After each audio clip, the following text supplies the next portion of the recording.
Breaking news, breaking news. Germany has lost the war. I repeat, Germany has lost the war. Allied forces have entered Berlin and are marching on the streets right now. People everywhere are celebrating.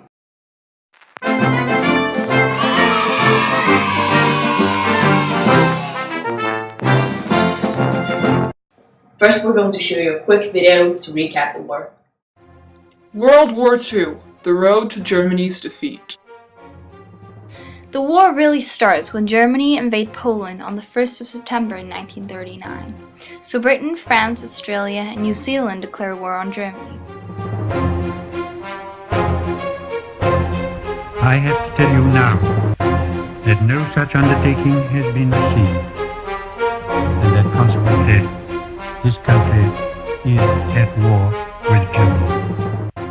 As a result, Germany invades Denmark, Norway, Holland, Belgium, Luxembourg, and France in the period of April-May the next year. And then on the 10th of June, Italy, an ally of Germany, declares war on Britain and France.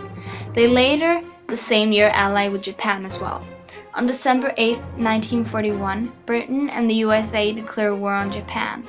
So on December 11th, Hitler declares war on the USA.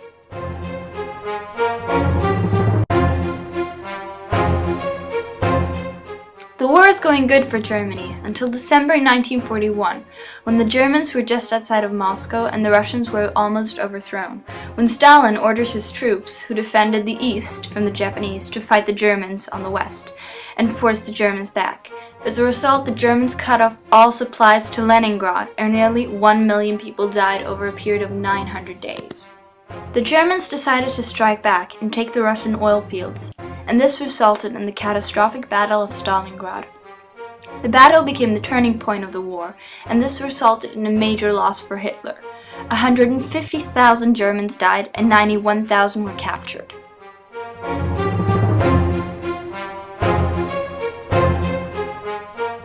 Shortly after, in October to November, Germany is defeated in the Battle of El Alamein, which resulted in the turning point in North Africa. Britain and the US attack North Africa, and then they invade Italy through Tunisia. In October 1943, Italy surrenders to the Allies, and on October 13th, they declare war on Germany. In the meantime, in January 1943, Britain and the US announced that they will only accept unconditional surrender from Germany. Later, in July 1943, came the Battle of Kursk, where the Soviet forces crushed the German and ruined their possibility for future attacks in the east. Yet another tremendous loss for Germany.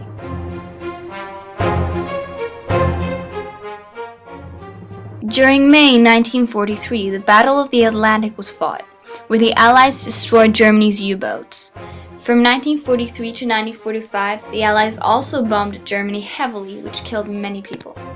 Then came D-Day, in which both the Allies and Russia attacked Germany at once, both outnumbering and outsmarting the Germans.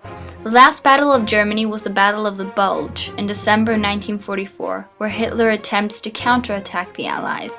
They beat Germany, making them incapable of further offensive.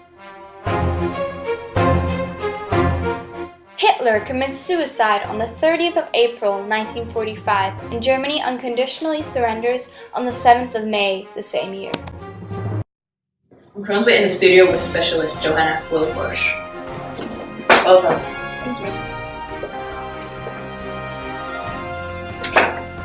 So now, we all know that the war is over and that Germany lost it. But can you tell us, how was that even possible? Didn't they start the war? Indeed they did. But as we all remember from the First World War, a country's situation at the start of war can be very different from the end. As you may recall, Germany was the strongest nation as the First World War broke out, and they lost nonetheless. But can you tell us more about it? How is it even possible? Well, Hitler had very bad judgment, and he made some really bad decisions. But didn't Germany have many conquests they could use to produce weapons and stuff needed in the war? Well, they did have conquests, but this only created even bigger problems for Germany. That, along with eliminating the Jews, took men that they could have used for fighting instead. The conquered people strongly resisted, and it took Germany even more resources to transport all their men and supplies all over the place. They were simply short of men. But didn't the Germans have lots of free slave labor from the Jews, war prisoners, etc.? Couldn't they have done some work? Well, of course they could, and they did. The only problem was that their work wasn't as efficient as German workers, working hard for their country, for higher wages, all of that. If you were a slave worker, would you do your best to help your enemy? Well, I guess not. But what made Russia so hard to defeat? Well, Russia had a very resistant people and army who just wouldn't give up. Because Hitler greatly delayed Operation Barbarossa, they invaded Russia very late and had to face the better prepared Russian army and the awfully cold winter that Russia is known for.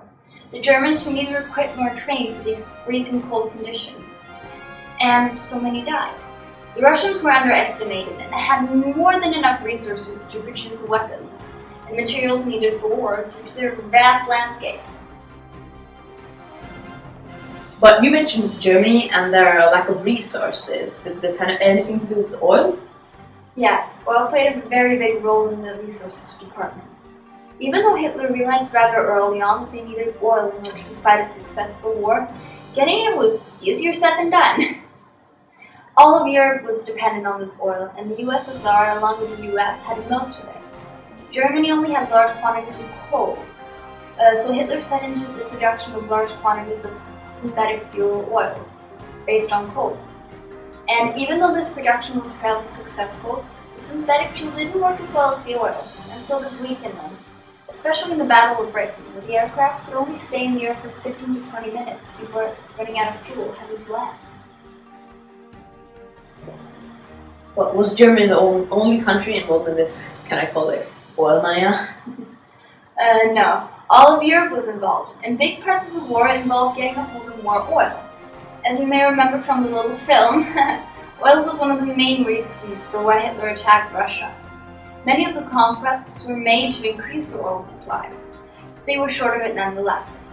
But Hitler was rather creative and assigned 5,373 horses to each division for transport during the war, because they couldn't use the engines due to fuel shortages. They faced major problems in Africa, where they had to travel for such vast distances with their tanks, and then they didn't have enough fuel for the return trip. But what about the Allied bombings in Germany? How did that affect them? Well, it greatly affected them. It was one of the main advantages of the Allies. They dominated the air, and this resulted in Germany having to get back on the defensive and halter their offensive attacks because of the bombings. The Allies bombed very strategically and targeted places such as railways, military targets, and oil refineries. This greatly crippled the German military, and they also experienced many shortages, making it even harder for them to continue. The Russians cut off their oil supplies, and the Germans lost major parts of their industrial area. They were in some ways just cut off from everything, and their enemies were closing in on them. How come then they continued to fight? Well, Hitler just wouldn't give up. Either he was crazy or just really determined. Remember, when he realized he couldn't win, he committed suicide. Was the Allies' organization a disadvantage to the Germans? Yes, and most importantly, it was their cooperation between Britain, Russia, and the USA that helped them win.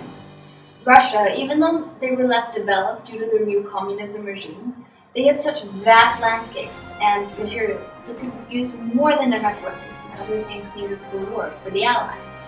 The USA could back the Allies up with their strong economy, and Britain had a very strong army and ensured many victories for the Allies. Eventually bringing down the Germans with their well-planned cooperation. Hitler underestimated the power of the Allies, thinking that the Red Army was primitive and beneath him due to communism. He thought that the USA could take much longer to get to Europe. And he didn't take the air power of the Allies seriously. But now the war's over. Yes, now the war's over. Well, thank you, Johanna, for coming. Pleasure. So, happy VE Day, everyone. Have a great day.